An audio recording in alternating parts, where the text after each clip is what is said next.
আসসালামু আলাইকুম সবাইকে।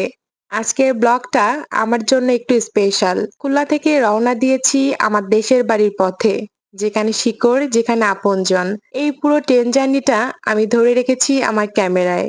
কি খেলাম, কি দেখলাম, আর আমার কিছু অনুভূতি। সবকিছু শেয়ার করব আজকের ভিডিওতে।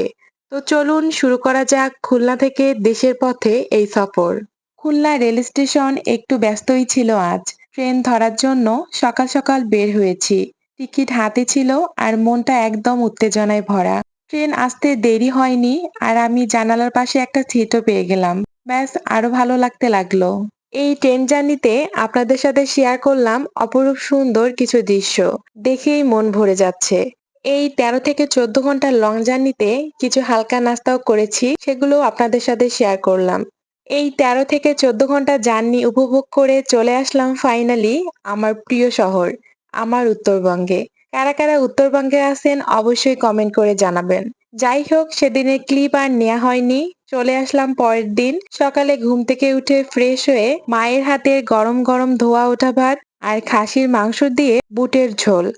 এরপর আম্মু দুপুরের জন্য রান্না করতেছিল মুরগির মাংস। সেই ক্লিপটাও তোমাদের সাথে শেয়ার করেছি। এরপর ১১টার দিকে আম খাচ্ছি। বেশ আমগুলো মিষ্টি। এরপর এখানে দেখতেই পারতেছেন আম্মু আগেই ঈদের প্রস্তুতি করে রাখতেছে। শুকনো মরিচ, রসুন সবকিছু ব্লেন্ডারে ব্লেন্ড করে রেখে দেবে, যাতে ঈদের দিন এগুলো নিয়ে আর কোনো ঝামেলায় পড়তে হয় না। যাই হোক, এর মাঝে আব্বু কিছু বাজার করে নিয়ে এসেছে, সেগুলো তোমাদের সাথে শেয়ার করলাম।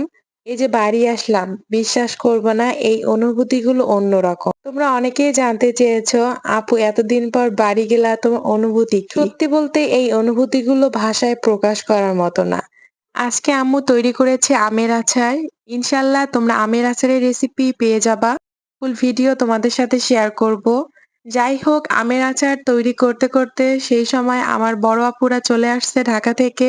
আমরা আজকে সবাই খুশি। আজকে আমরা সব ভাই বোনেরা একসাথে হতে পেরেছি। যাই হোক, তোমাদের সাথে অনেক সুন্দর সুন্দর মুহূর্তগুলো সামনে শেয়ার করব। ইনশাল্লাহ আবারও দেখা হবে তোমাদের সাথে। আজকে এ পর্যন্তই। দেখা হবে নতুন কোনো ব্লগ ভিডিওতে। সবাই ভালো থাকবেন। আল্লাহ হাফেজ।